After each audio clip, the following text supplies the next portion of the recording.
Soyez les bienvenus dans cet instant été. Nous sommes aujourd'hui à Vannes pour la 31e édition des fêtes historiques. Ce mercredi et ce jeudi, la ville replonge en 1858 et le metteur en scène de ces festivités, c'est vous, Jean-Philippe Breton.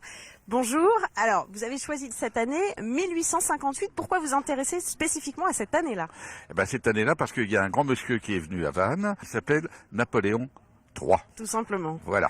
Donc, Napoléon III, le principe des fêtes historiques, c'est de prendre un fait véritablement historique qui correspond à l'histoire de Vannes. Donc, comme il est venu, on le prend. Nous, c'est uniquement une fête historique. Il a été bien accueilli, énormément bien accueilli par les Vannais, mais pour ça, il faut écouter le feu d'artifice, il y a un commentaire, tout est expliqué. Ça, c'est 23h30. Pourquoi c'est une visite particulièrement intéressante? C'est intéressant parce que c'est riche au point de vue costume, comme vous voyez là derrière. C'est riche au point de vue costume. Bien sûr, certaines mauvaises langues disent que tous les hommes ressemblent à des pingouins. Absolument pas. Mais il y a les crinolines et les costumes sont vraiment magnifiques. Plus jolis quand même que les costumes des Vénètes dont on avait fait. Mais les Romains, c'est pas mal non plus, pour les mollets.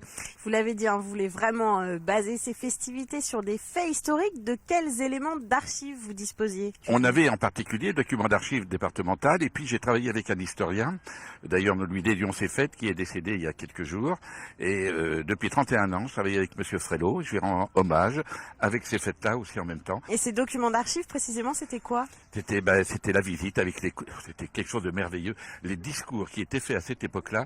Je pense que si François Hollande prenait le même discours que Napoléon III, tout le monde éclaterait de rire. Napoléon III, il avait un lien particulier avec la Bretagne. Il a laissé des traces en tout cas ici. Il a laissé beaucoup de traces. Le lien, il n'en avait pas au départ. Il est venu parce que l'histoire de 19e siècle à Vannes, c'est moitié monarchique, moitié républicain, c'était l'alternance déjà. Nous, on a fait beaucoup d'alternance dans le courant de ce siècle-là.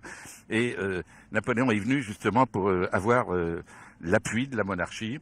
Et il ne faut pas oublier qu'il a créé beaucoup de choses. Le canal de Nantes à Brest, il a créé le train, il a créé, une bonne nouvelle, je ne veux pas tout vous dévoiler, mais il a quand même créé l'ostréiculture. Tout simplement.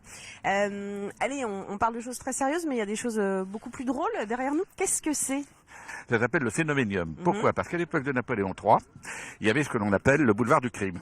Boulevard du crime, d'un côté, il y avait les crimes qui étaient faits dans les théâtres nationaux, et puis de l'autre côté, il y avait les gens qui étaient au tapis, qui étaient le cirque et tout le bazar. Donc, dans les remparts, il y aura le cirque de Bohême qui présentera une tête qui parle, et là, ce sont des figurants de Vannes qui vont s'amuser. Il y aura la femme à deux têtes, la femme à barbe, l'homme chien, l'homme qui allait ou autre. C'est uniquement côté humoristique du boulevard du crime. Donc des animations de l'époque qu'on peut retrouver pendant ces 2 jours de festivités.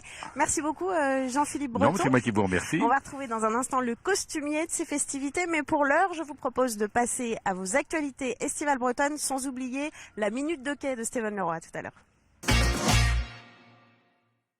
Et c'est reparti avec l'arrivée de l'Hermione. La grande fête du nautisme Brest 2016 s'est ouverte ce mercredi. Près de 800 000 visiteurs sont attendus jusqu'à mardi prochain, jour de la grande parade vers Douarnenez. La mise à l'eau de la Gabarre, l'eau d'Yerney, fraîchement restaurée, s'est faite sous les yeux de la ministre de la Mer. C'est un symbole, les fêtes maritimes de Brest. D'abord, il y a une dimension internationale. L'océan a forcément une dimension internationale.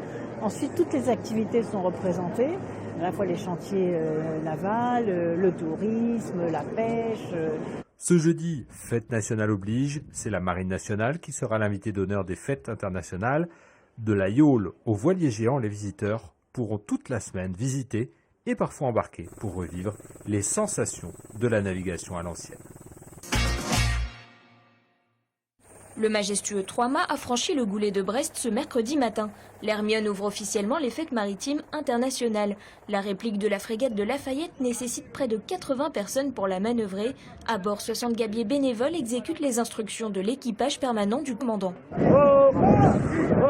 Au fil du temps, on fait des instructions et différentes manœuvres afin de les perfectionner et puis de faire un équipage réactif et performant. Au bout de 2 ans, par exemple, Michael est barreur. On dirige la barre et ça après le cap du navire et là on va dans les ordres du commandant derrière pour l'arrivée.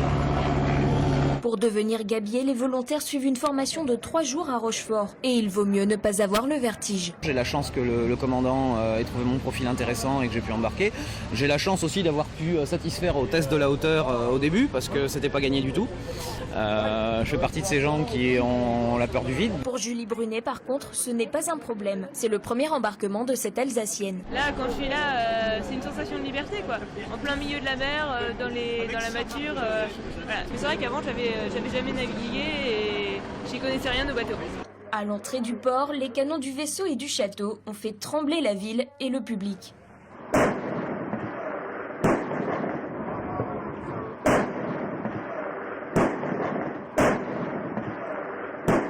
L'Hermione a été accueillie vraiment de façon très remarquable, avec beaucoup de joie sur les quais. Et voilà, on a ouvert la fête, je pense qu'on a fait une belle entrée là. Ségolène Royal, ministre de la Mer et ancienne présidente de la région Poitou-Charentes, est venue à bord. Elle a annoncé la venue de l'Hermione en 2018 en Méditerranée. Ouais, quand ça gaze avec toi ou quoi? Et en direct des fêtes maritimes, ici il y a des bateaux plein tant que temps. Et il y a plus de Parisiens que de bateaux. Et pour une fois, j'ai décidé de pas dire trop de mal des Parisiens parce qu'ils ont vécu des trajets à l'automne, ça. Et puis avec le PSG, ça, qui, malgré 700 milliards, 850 millions de budget, n'a pas réussi à gagner une pauvre coupe, quoi. Donc, je propose qu'on les accueille bien cette année en leur proposant des objets tous les jours. Par exemple, premier objet aujourd'hui, la pluie. Bon, ça a merdé. Bon, on a eu on a espéré bien les accueillir avec la pluie pour qu'ils aient le ciré jaune Cotten qu'ils ont acheté 800 balles sur les Champs-Élysées, si tu veux. Mais il n'y avait pas. Donc, il n'y a eu qu'un nuage. Donc, je propose à tous les Bressois de sortir leur jet d'eau floricane et d'arroser la fête de façon à ce que nos amis parisiens ne soient pas trop dépaysés. Comme ça, au moins, ils pourront sortir le ciré Cotten parce qu'autrement, ils vont avoir du mal à rentabiliser le merdier, quoi. Et demain, je te raconterai comment un autre objet peut sauver nos amis parisiens dans une fête populaire. Ah, à part ça, on n'est pas à l'Élysée. Et même pas Ségolène Royal. Si vous êtes entre Auray et Quiberon, vous avez peut-être aperçu cet engin depuis lundi après-midi, propriété de la SNCF. Cette autogire de la famille des ULM vient spécialement surveiller la ligne du tire-bouchon en complément d'une équipe d'agents patrouillant en VTT, une première cet été. Parce que chaque année, à cette période estivale, on note une nette augmentation des actes de malveillance sur la ligne. Et donc, on a décidé de monter cette petite opération spécifique avec notre nouvel outil qui va appuyer les équipes au sol. 10 fois moins cher qu'un hélicoptère pour le même usage, l'autogire permet de survoler 100 km de ligne ferroviaire en 1 heure. L'appareil, aux mains d'un pilote aguerri, embarque un agent de la sûreté ferroviaire. Il participe à la lutte contre le vol de métaux et la surveillance des installations. Son domaine de vol est tout à fait adapté à ce type de mission, puisque c'est un appareil qui peut voler à très basse vitesse et peut voler latéral comme ça. Et donc on va se mettre en crabe au-dessus de la voie et le technicien a une visibilité parfaite pour pouvoir procéder à des vérifications. Affecté au survol des 27 km de la ligne morbihanaise estivale, l'autogire n'en sera pas moins en liaison directe avec le poste de commandement national sûreté établi à Paris. À l'intérieur, on a un appareil photo pour étayer nos comptes rendus de vol. On ne sait jamais, pour les forces de l'ordre, par exemple, ça peut les intéresser. Si on constate une dégradation, quelque chose, et qu'il y a un véhicule à proximité, ça peut être intéressant pour une enquête, par exemple. L'autogire de la SNCF, qui arrive d'une mission de surveillance sur Lyon, dans le cadre de l'Euro 2016, doit opérer sur la ligne du tire-bouchon jusqu'au 17 juillet. Et on se retrouve dans les jardins des remparts de Vannes, au cœur des fêtes historiques avec vous, Louis Guillerme, bonjour. Bonjour. Vous êtes le costumier de ces fêtes historiques. Alors vous avez 400 figurants à habiller pour cet événement. Il y a des costumes que vous faites, d'autres que vous louez. Expliquez-nous comment ça fonctionne. Alors effectivement, il y a même plus de 450 costumes figurants à habiller. Et donc certains costumes appartiennent à mon costumier, enfin celui de la ville de Vannes. Et comme on n'en a pas assez, on en loue. Alors après, beaucoup plus de femmes que d'hommes. Donc, certaines personnes font leur costume. C'est le cas des personnes qu'on voit juste derrière nous avec les enfants. Voilà, les personnes qui sont derrière nous ont confectionné leur costume, viennent pour la conformité me voir au niveau de conseils, etc., etc. Car en fait, je connais précisément, lorsqu'on me dit une date historique, la mode ou la tendance de l'époque. Il faut toujours que vous validiez, il n'y a pas d'improvisation. Non. Alors ça, c'est une exigence du metteur en scène. avec lequel je travaille en totale osmose, puisque le costumier est à la disposition du metteur en scène. Alors donc cette année 1858, c'est le Second Empire. Est-ce que c'est une période intéressante pour un costumier? Tout à fait, c'est une période extrêmement riche. En fait, c'est la grande bourgeoisie qui va porter ce genre de costume. Sinon, les ouvriers sont vraiment dans des conditions misérables, il faut le dire. Alors là, on a le vêtement de la journée. Le matin, on reste avec de grandes robes de chambre, très très jolies, avec des tissus riches. L'après-midi, pour les dames, ce sont des robes droites, amples. La tendance est toujours au ras du sol. On ne monte pas ses chevilles. Et puis le soir, en fonction de l'occupation, si on va au bal, par exemple, la valse, c'est l'époque, eh bien, on va porter des robes à crinoline. Alors, c'est l'image que l'on donne, hein, tout de suite. Dans cette époque, on ne voit que cela.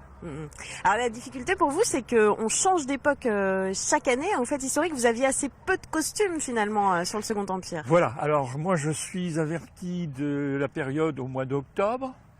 Et il m'appartient, là, aussitôt, de commencer à cogiter, si j'ose dire, les costumes que je vais faire. Donc j'ai pour ce faire une équipe bénévole, puisque l'ensemble de l'équipe du costumier est bénévole, 4 couturières, et puis quelqu'un que l'on oublie toujours, ce sont les accessoires, les chapeaux.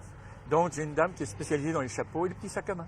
Puis il faut trouver des costumes pour tout le monde, il faut que ça aille à tout le monde, il faut adapter après à chaque personne. Les morphologies eh bien, sont différentes, mais comme à l'époque d'ailleurs. Hein. Donc il faut techniquement adapter. Alors pour les dames, eh bien, c'est la taille, c'est la poitrine. Pour les hommes, c'est les épaules et aussi au-dessus de la ceinture.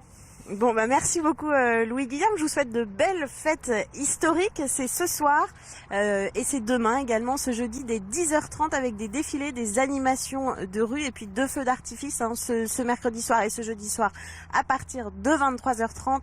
C'est la fin de cet instant été, merci beaucoup de nous avoir suivis, je vous dis à très bientôt.